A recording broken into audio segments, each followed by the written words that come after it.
지금 이 시각 광화문에 마련된 김건희 특검 사무실에서는요, 김 여사의 세 번째 소환 조사가 한창입니다. 자, 조금 전 영상 저희 보여드릴 텐데요. 자, 저렇게 법무부 호송차를 타고 김 여사가 특검 사무실로 들어갔습니다. 건강상 문제로 어제 사실 소환 조사가 예정이 됐었는데 이거는 불참을 했고 오늘은 조사에 임했습니다. 40분 정도 일찍 도착을 했다고 하고요. 허재현 변호사, 조금 전 2시 12분부터 조사가 시작됐어요. 진술을 좀 하고 있습니까? 사실상 전면적인 진술 거부권을 행사하면서 거의 답변을 하지 않고 있는 상황으로 전해지고 있습니다. 예. 김건희 씨 당초 8월 21일 오후 2시까지 출석할 것 통보받았는데 그 전에 자필로 건강상의 이유로 출석할 수가 없다는 불출석 사유서를 내고 출석하지 않았다가 이번에는 오늘 오전까지 이 진료가 예정이 되어 있었다고 해요. 그리고 네. 특검 측에서 이걸 감안해서 오후 2시까지 출석하라고 다시 한번 소환 통보를 했고 여기에는 응해서 조사에 지금 출석해서 조사가 진행 중인 상황인데요. 집중적으로 오늘 조사가 될 것으로 알려지고 있는 내용은 그야말로 건진법사 청탁 의혹, 네. 이른바 통일교 현안 청탁에 대한 얘기들을 집중적으로 물어보고 있는 상황으로 알려지고 있습니다. 특히 지금 통일교 측에서 건진법사 전성배를 통해서 전달했다는 명품 가방 2개 그리고 목걸이 이걸 받았는지 그리고 예. 이게 뭐 교환이 됐다가 사라지게 된 이 경위 실제로 이게 사라진 게 맞는지 이런 부분에 대해서 구체적으로 확인을 하고 있을 거라는 생각이 들고요. 알려지기로는 특검이 이른바 이 샤넬 직원으로부터 유 전 행정관이 가방을 교환을 할 때 누군가 영상 통화를 했고 김 여사 목소리 같았다라는 진술을 특검이 확보를 했거든요. 네. 아마 이런 부분을 제시를 하면서 그때 통화한 사실이 있는지 없는지 이런 부분에 대한 질문도 있을 것 같다는 생각이 들고요.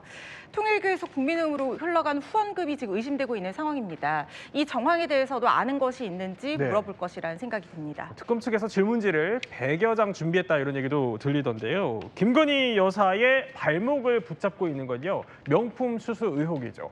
특히 김 여사를 위기에 몰아넣었다고 평가되는 건 서희건설 이봉관 회장이 제출한 자수서와 목걸이 실물일 텐데요.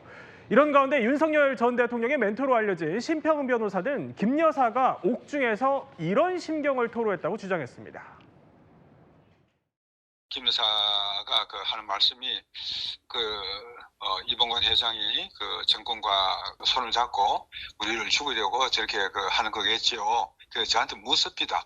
그래서 그건 당연한 이치입니다. 바로 그런 의도를 갖고 하는 겁니다. 하고 제가 답변을 했습니다. 서정민 변호사, 심평 변호사의 주장이고 심 변호사도 이 발언이 혐의를 부인하는 차원에서 나온 건 아니다 이렇게 설명을 했지만 이게 사실이라면 그러니까 김 여사가 왜 이런 발언을 했다고 보십니까? 사실 이런 말을 한 게 사실이다라고 본다면 어떻게 보더라도 일단 내용 자체는 혐의를 부인하는 내용이라고 보여집니다. 예. 정권과 손을 잡고 이 서희건설이 우리를 죽이려 한다라는 말을 다르게 해석할 수는 없는 것 같습니다. 다만 이제 그 의도가 무엇이냐 여기에 대해서 일단 수사기관에 대해서 부인하는 데 방점이 찍힌 것은 아니다라고 해석이 되고 그렇다면 결국에는 여론을 대상으로 해서 억울하다라는 점을 강조하기 위한 그런 발언이 아닐까 생각이 됩니다. 결국 수사의 피해자다라는 그런 말을 하고 싶은 사항이다 이렇게 해석이 되는 것 같고 이제 앞으로의 그런 수사 혹은 재판 과정에서도 이런 여론에 대한 메시지가 또 한 번씩 나오지 않을까 이렇게 예측을 좀 해볼 수 있을 것 같습니다. 자, 사실 헌정사 최초로 전직 대통령 부부가 동시 구속된 지요 오늘로 열흘째입니다. 김 여사가 그런데 윤 전 대통령에게 전달해달라 또 부탁했다는 말이 있는 것으로도 전해지고 있습니다. 무슨 말일까요? 혹시 김건희 여사가 윤 전 대통령에게 전해달라고 한 다른 메시지는 없을까요?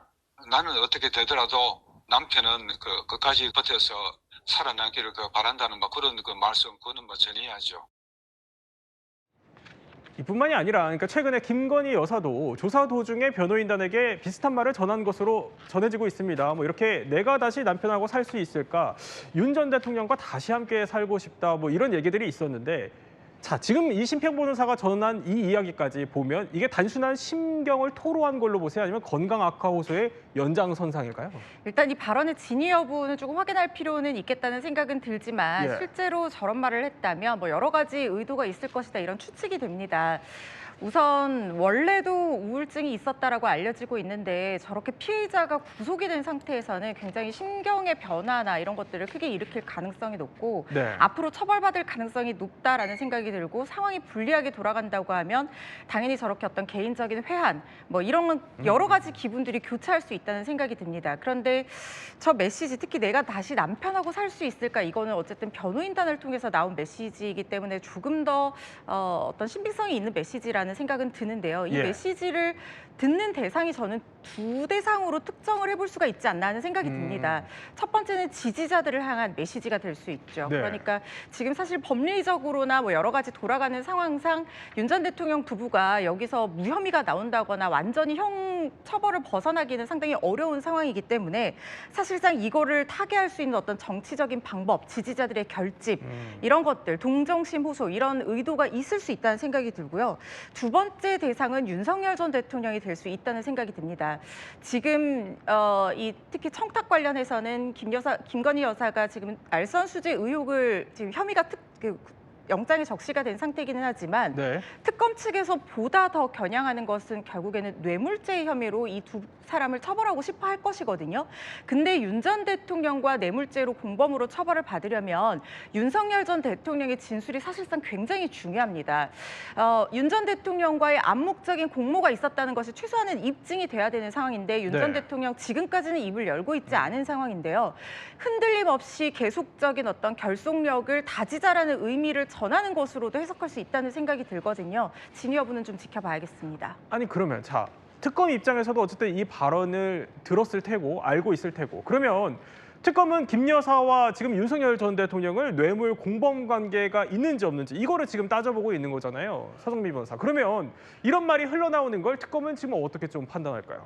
사실 지금 나오고 있는 이 발언 내용들 하나하나가 이제 법적으로 따져보자면 그리 의미가 있는 내용이라고까지는 평가하기 힘들기 때문에 이 점을 구체적으로 따져보고 있지는 않을 거라고 봅니다. 네. 이컨대 끝까지 버텨달라라는 그런 전언이 있었다라고 하는 부분도 일부의 시선에 의하면은 이 공범 관계가 의심되는 윤 전 대통령에게 진술에 대해서 함구해라, 혐의를 끝까지 부인해야 된다라는 메시지를 준 것 아닌가 이런 증거인멸의 우려가 있지 않나 이렇게 평가를 해볼 수도 있긴 하겠지만 예. 사실 추상적인 표현 정도에 불과해서 특검에서 이런 부분을 법적으로 따져보고 있지는 않을 것이다. 다만 이제 어떻게 보더라도 수사기관에서는 진술을 거부하고 있는데 이런 메시지가 밖으로 나오고 있다는 점에 대해서는 특검 측에서 당연히 달가워하지는 않을 겁니다.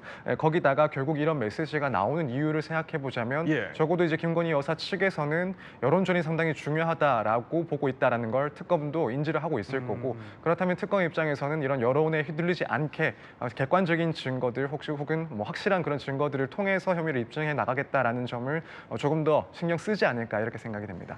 신평 변호사가 전하는 게 이뿐만이 아닙니다. 게다가 또 김 여사와의 옥중 대화 내용을 보면요. 뜻밖의 인물도 등장을 합니다. 바로 이 사람입니다. 김 여사께서 그러면 이 대통령의 가장 큰 장점이 뭐라고 생각합니까? 그래서 제가 이 대통령 무엇보다도 이 인재를 사람을 키울 줄 아는 분입니다. 김 여사가 정권 초반의 인사는 돌아가신 장제원 의원 있지 않습니까? 네. 그분이 거의 다 했습니다. 그러면서 그런 많은 혼선이 빚어지게 된 것 같습니다. 하면서 부족했던 점을 시인하시고 네. 또 이 잘못을 뉘우치는. 신 변호사 주장이지만 이 김 여사가 정말로 장제원 전 의원을 언급을 했다면 왜 지금 이 시점에 언급을 했다고 보세요? 일단 지금 신평 변호사의 여러 그 전언을 이렇게 보면 김건희 여사가 죄가 없다 이런 걸 좀 하소연하고 있는 것 같아요. 김건희 여사에 대한 비판 중에 하나가 네. 김건희 여사가 인사에 개입했다라는 것들이 많이 지금 또 기사가 나오고 있거든요. 그것을 김건희 여사의 입을 들려서 초기에 이제 남편이 그러니까 국회의원이라도 한 번이나 했으면 정치 네트워크가 있었기 때문에 인사를 더 잘했을 텐데 장제원 의원을 너무 믿어서 장제원 의원이 초반에 인사를 거의 다 했기 때문에 사실은 그게 굉장히 혼란을 빚었다 해서 이 인사의 잘못을 자신이 아니라 그러니까 대통령이 했고 대통령이 바로 장제원 의원한테 맡겼기 때문에 혼란을 빚었다. 이렇게 빠져나가는 듯한 그런 뉘앙스가 있지 않을까 싶습니다. 신평 변호사는 또 이런 얘기도 전합니다. 김 여사가 그러니까 오죽하면 남편이 계엄을 했겠냐 이렇게 말을 했다고도 주장을 합니다. 그러면서 자, 이런 상황에 처하게 된 데에는요. 또 이 인물이 있었다고 꼽기도 했는데 누굴까요? 들어보시죠. 윤 대통령이 야당에 의한 그 공격은 뭐 참을 수 있어도 여당에 의한 그 내부 공격, 막 네. 그것이 너무나 힘들었다. 한동훈 전 대표가 윤석열 정부를 가장 어렵게 또 네. 윤석열 정부를 이 막바지로 몰게 넣은 가장 큰 원인을 제공한 것이라고 김 여사와 저는 이해를 공유하고 있다니까요. 자, 그런데 이런 발언들이 알려지자마자 김건희 여사 측에서 굉장히 반발을 하고 나섰어요. 자, 저런 발언 한 적 없고 또 심평 변호사가 명백한 여론 조작을 하고 있다. 아니 그러니까 이 발언이 사실이 아니라는 거예요. 그렇죠. 사실 변호인단 측에서 직접 다시 접견해서 본인에게 확인을 했다라고 공식적으로 나온 얘기이기 때문에 예. 일단은 공식적으로 선임된 변호인의 말이 더 맞는 것 아니겠습니까? 사실 뭐 심평 변호사가 어떤 의도를 가지고 저런 얘기를 했는지까지는 추정하기 어렵습니다만 본인이 직접 저런 말을 들었다 하더라도 저런 얘기를 언론에 얘기를 한다는 것은 여론에 어떤 영향을 끼칠 의도라고 자칫 오해될 우려까지도 있는 상황이라는 생각이 듭니다. 예. 특히 지금 변호인단 측에서 얘기하기로는 대통령이 보낸 사람으로 오인하게 만들어서 접견 승낙까지 받아냈다라고 주장을 하고 있거든요. 그리고 네. 특정 기자와의 결탁이 배경이 됐다라는 주장까지 하고 있는 상황이기 때문에 만약에 이 발언이 나왔다고 하면 사실 이게 직접적으로 영향을 끼치지는 않을 수 있지만 누군가가 배신 안 했으면 무한한 영광을 누렸을 것이다라고 발언을 하면 이게 만약에 유죄로 인정이 된다고 하면 네. 재판부에서는 반성하지 않는 태도라고 생각하게 될 가능성도 있습니다. 물론 실제로 재판에 가서 달리 표현을 한다면 네. 이게 직접적인 영향을 끼치지는 않을 수 있지만 어쨌든 지금 수사가 진행되는 도중인데 이런 발언은 좀 신중해야 되는 부분이 있지 않나 싶습니다. 아니 그러면 김 여사가 직접 한 발언이 아니라고 가정을 한다면 심평 변호사가 왜 이런 얘기를 한다고 보셔요? 심평 변호사는 두 가지 이유가 있지 않을까 싶어요. 하나는 뭐냐면 자신이 어쨌든 멘토라는 입장에서 네.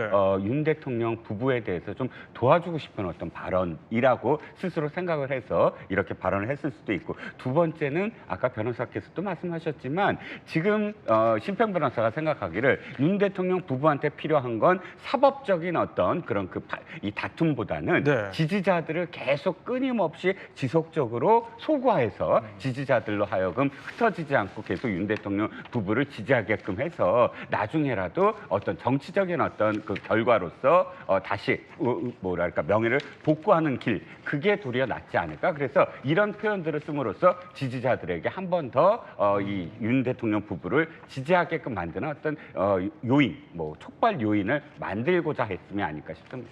심평 변호사 또 어떤 입장을 낼지는 더 지켜봐야겠지만요. 특검 수사에서 그런데 촉각을 곤두세워야 할 상황이 하나 더 있습니다. 자, 바로 건진 법사의 구속영장 심사인데요. 오늘 건진 법사가요, 본인 때문에 여러 사람이 고초를 겪는 상황을 견딜 수 없다면서 심사를 포기했습니다. 그럼 허준 변호사, 이게 결과가 언제쯤 나오고 어떻게 좀 예상하세요? 오전에 영장 실질 심사가 있었는데 본인이 출석하지 않음에 따라서 불과 9분 만에 심사 자체가 종료가 됐다고 합니다. 통상적으로도 오전에 영장 실질 심사가 이루어지는 경우에는 예. 오후에 나오는 경우들이 많아요. 5시나 6시 정도가 되면 나오지 않을까 하는 생각이 들고 아마 곧 나올 것 같다는 생각이 드는데요. 피의자 영장 실질 심사는 결국에는 구속 전 피의자 심문이잖아요. 이때 네. 심자는 한자로 살필 심자를 씁니다. 그러니까 이거는 영장 실질 심사는 피의자가 자신이 구속되지 않아도 된다는 것을 굉장히 적극적으로 방어할 수 있는 기회를 주는 것인데 건진 법사 전성배 씨가 스스로 이 기회를 포기를 했기 때문에 네. 그렇지 않아도 증거인멸의 우려가 상당히 높다고 여겨지는 상황 속에서 자신의 어떤 방어권을 위한 대응 자체도 하지 않았기 때문에 구속될 가능성은 상당히 높다는 생각 듭니다. 그럼 수사 상황 하나 더 보면 건진 법사 그동안 그러니까 명품 나 잃어버렸다 그러면서 계속 일관되게 혐의를 부인해 오고 있거든요. 그럼 이게 수사 속도에도 좀 영향을 줄 것 같은데 어떻습니까? 일단 당연히 혐의를 인정하는 경우와 비교를 해보자면 수사 역시 당연히 지연이 되고 조금 더 어려워질 수밖에 없긴 합니다. 다만 이제 이런 금품 수수와 관련된 사건 같은 경우에는 예. 이 당사자들이 대부분 부인하는 경우가 다반수입니다. 왜냐하면 이런 은밀하게 이루어지는 범죄이다 보니까 실물이 확보되지 않은 이상 당사자의 진술이 상당히 중요하기 때문에 그렇습니다. 이제 그런 경우에는 결국에는 재반 사정들, 객관적인 정황들에 대해서 수사가 이루어져야 되는데 지금 특검 입장에서는 사실 신속하게 사건을 마무리 지을 수 있는 단계다라고 평가를 하지 않을까 생각이 됩니다. 왜냐하면 지금 건진 법사와 또 통일교 관계자가 나누었다라는 그런 대화 내용도 확보가 되어 있는 것으로 알고 있고 또 한편으로는 김건희 여사와 또 윤영호 전 통일교 본부장과 나누었다라는 그런 대화 내용도 확보가 되어 있는 것으로 알려져 있기 때문에 네. 이런 점들로 충분히 입증 가능하다라고 평가를 하고 있을 것 같습니다. 특히 이제 만약 오늘 구속이 된다라고 한다면 예. 법원에서 판단을 하기에도 구속을 할 정도로 어느 수준까지 이런 혐의가 소명이 됐다라고 판단을 한번 받은 것이다라고 볼 수 있기 때문에 그렇다면 이제 특검 입장에서는 마무리 수순으로 신속하게 진행할 것이다 이렇게 보여집니다. 네, 또 관련한 속보는 계속 이어서 전해드리겠습니다.